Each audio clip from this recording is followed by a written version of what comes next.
She came in on a Tuesday morning, 71 years old, retired music teacher. Her daughter had driven her because she'd gotten lost coming home from the grocery store, a route she'd taken for over 20 years. Not once, twice in the same month. But here's what stayed with me long after that appointment. When I looked at her intake form, her diet history, her daily habits buried near the bottom, almost as an afterthought, was a single line: I stopped cooking Japanese food when my husband passed. We used to eat Yamabushitake mushrooms every week. I almost moved past it. I almost didn't ask. I did ask. And that conversation changed the way I understand what's happening inside the brains of the people who sit across from me every day. I'm Dr. Laura Chen, a neurologist, and what I'm about to share isn't in the pamphlets distributed at most memory clinics. It's not something that surfaces during a standard appointment. But the science behind it is real, it is published, and it has been sitting in peer-reviewed journals since 2009, quietly, waiting for someone to pay attention to it. This is that conversation. Here is what nobody explains clearly enough about what happens to your brain after 60. Your neurons, the cells that hold your memories, process language, recognize the people you love, don't simply exist. They require active biological maintenance, constant maintenance. And the protein responsible for that maintenance is called NGF, nerve growth factor. NGF is not a wellness concept. It is a structural necessity. Without adequate NGF, neurons don't just function poorly, they physically shrink. The dendrites, the tiny branches that allow neurons to reach toward each other and form connections, begin to retract, synapses weaken, and eventually, circuits that took decades to build quietly dissolve. Here is what the research tells us. NGF levels decline with age. Not suddenly, not dramatically, but steadily, measurably, starting well before you notice any symptoms. By the time cognitive complaints become noticeable, the name that won't come, the word that disappears mid-sentence, NGF depletion has typically been underway for years, sometimes for a decade. This is why age-related memory loss is not one bad week or one stressful month. It is a slow biological process that begins silently and accelerates over time. Your neurons are not being attacked from outside. They are gradually losing the protein they need to survive. And here's what matters today. NGF can be stimulated, not by any pharmaceutical currently on the market, but by two compounds found only in one place on Earth, a mushroom that Japanese Buddhist monks have been consuming for over 1,000 years. The central mechanism driving age-related memory loss, the one I want you to hold in your mind for this entire video, is NGF depletion. And I want to be precise, because precision matters here. NGF depletion is not Alzheimer's disease. Not everyone who experiences declining NGF will develop dementia. But it is one of the documented biological foundations of why cognitive function erodes with age, why the retrieval slows, why the recall gaps widen. In 2009, a landmark study published in Phytotherapy Research by Mori and colleagues at Hokuto Corporation and Tohoku University in Japan put this directly to the test. 30 adults between the ages of 50 and 80, each diagnosed with mild cognitive impairment, were divided into two groups. One received Hericium erinaceus, the scientific name for Yamabushitake. The other received an identical-appearing placebo. Cognitive function was assessed at weeks 8, 12, and 16. At every single assessment point, the Hericium group scored significantly higher, not a spike at one time point. A consistent climb across the entire trial period, exactly the pattern you would expect if something was actively supporting an underlying biological process. That is where this story begins. Let's get specific. Because this mushroom is good for your brain is a sentence anyone can say. What I want to show you is the mechanism. 5 things Yamabushitake actually does inside the aging brain and why each one matters. 1. It triggers the brain's own repair signal from inside. Yamabushitake, known in the West as lion's mane mushroom, contains 2 classes of compounds found nowhere else in nature. Hericinones, from the mushroom's outer fruiting body, and erinaceus from the mycelium, the root-like network beneath the surface. These compounds were first isolated by researcher Kawagishi and colleagues in a series of papers published in Tetrahedron Letters beginning in the mid-1990s. Their finding was striking. Erinaceins stimulate the biosynthesis of nerve growth factor in astroglial cells, the brain's internal support cells. In practical terms, when erinaceins reach the brain, they instruct the brain's own support network to produce more of the protein neurons required to survive, branch, and repair. Not by delivering NGF from outside, by triggering the brain to make more of its own. This is not common. Most supplements marketed for brain health are antioxidants, they slow damage. This is different. This is the initiation of repair. 2. It actually crosses the blood-brain barrier, and most things don't be. This is where a significant number of brain supplements fail, and it's almost never discussed openly. The blood-brain barrier is one of the most selective filters in the human body. Its entire function is to prevent most substances from entering the brain. What circulates in your bloodstream often never reaches your neurons. This is why many supplements that show promising results in cell cultures produce disappointing results in human trials. The active compounds never arrive at their target. Erinacine A and erinacine S have been demonstrated in research to cross the blood-brain barrier in animal models. This is not a minor detail. It is the reason Yamabushitake behaves differently from most things studied for cognitive support. Importantly, hericinones from the fruiting body do not appear to cross the barrier. This is why the source and composition of any lion's mane preparation matters significantly. The mycelium fraction, not just the fruiting body cap, is where the neuroprotective activity is concentrated. 3. It also elevates BDNF, your brain's learning molecule. Nerve growth factor maintains existing neurons. Brain-derived neurotrophic factor, BDNF, grows new connections between them. If NGF is the maintenance protein, BDNF is the growth protein. It governs the formation of new synaptic connections, the consolidation of memories during sleep.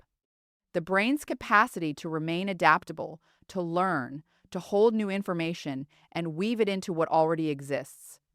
BDNF is also the molecule that declines with chronic stress, poor sleep, and social isolation, 3 conditions that increasingly characterize the lives of adults past 60.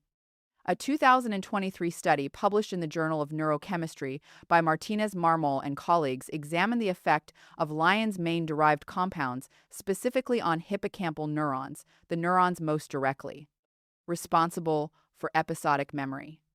The researchers found that these compounds activated a convergent neurotrophic pathway through a signaling molecule called cone-half, with downstream effects on both NGF and BDNF simultaneously.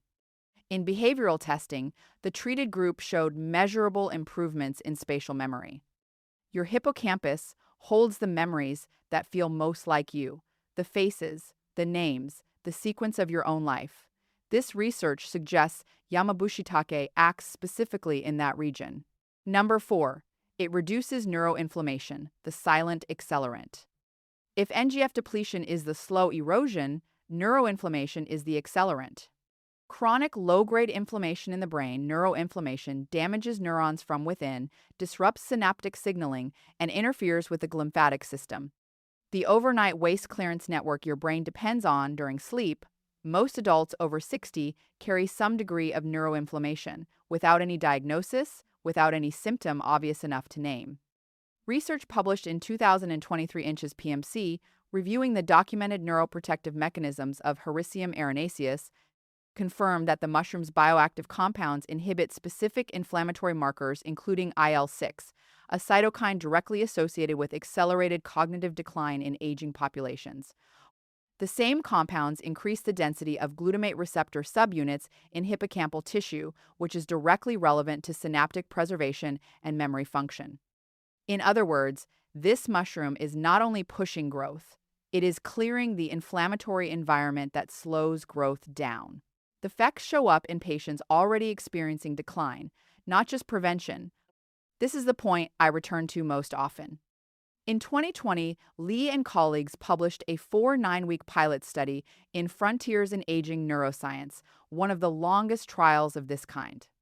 49 patients with early-stage Alzheimer's disease, double-blind, placebo-controlled. By the end of the study period, the treatment group showed significantly higher scores on instrumental activities of daily living, the clinical measure of real-world independence.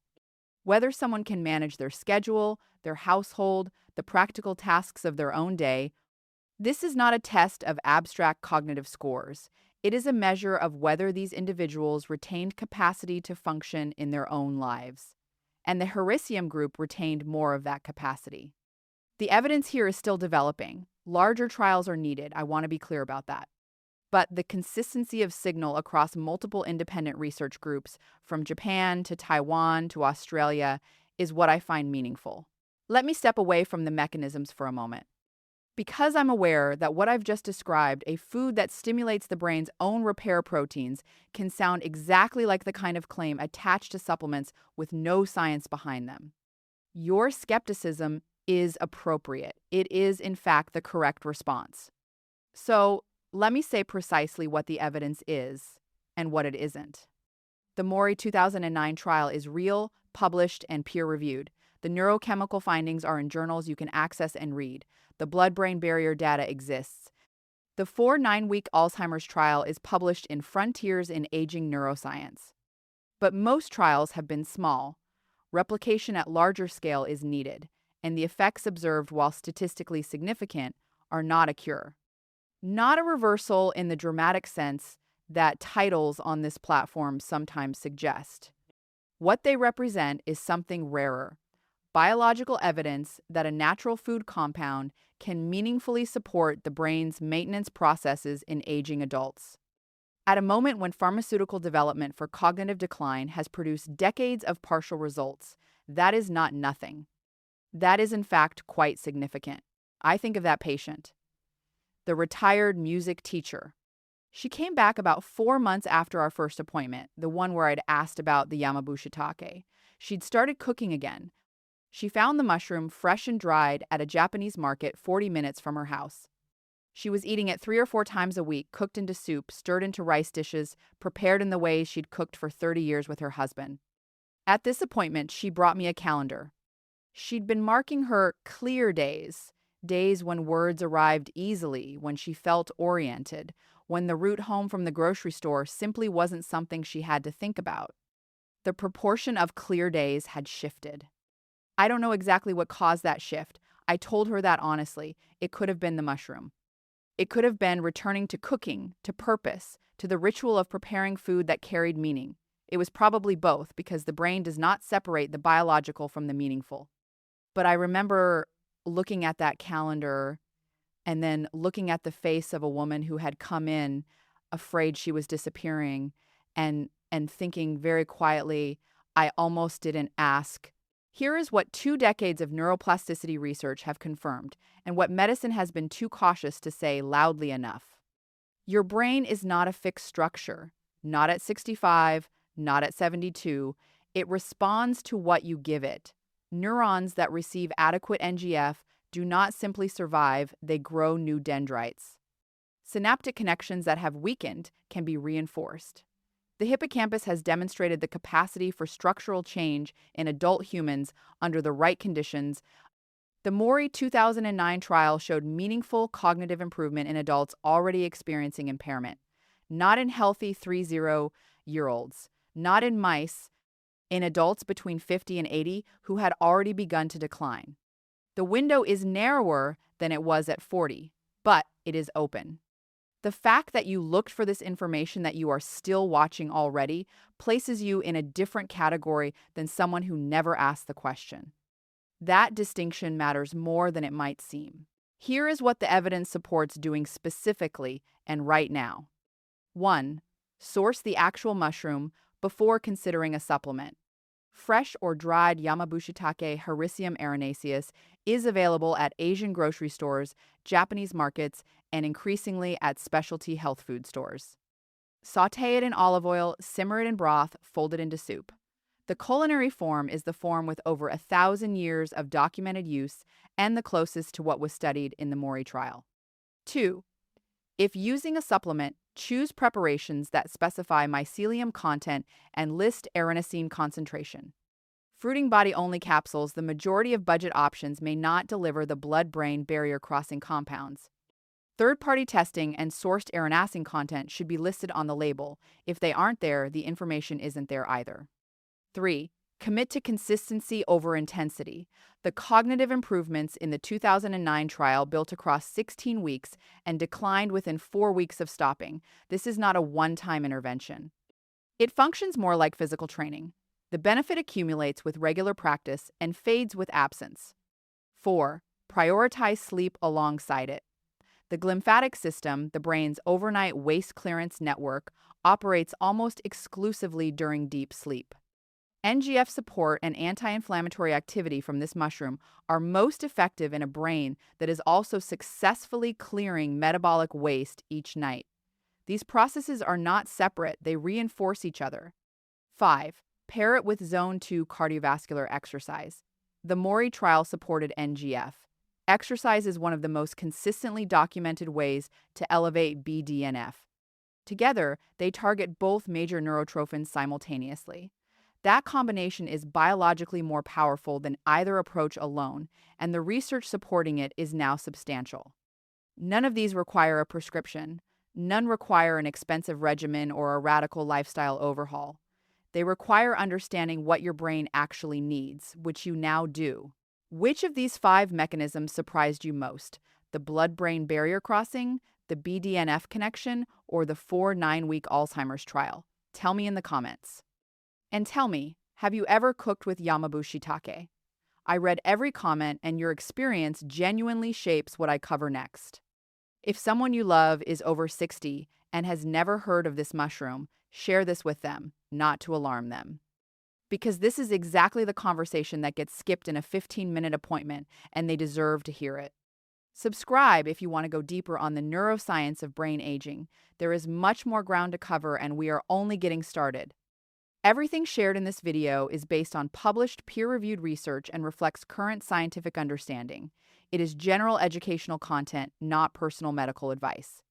Your health history, your medications, and your cognitive health are unique to you. Before making any dietary changes or adding supplements, especially if you are managing a diagnosis or taking medication, please speak with your own physician. That conversation is always the right starting point.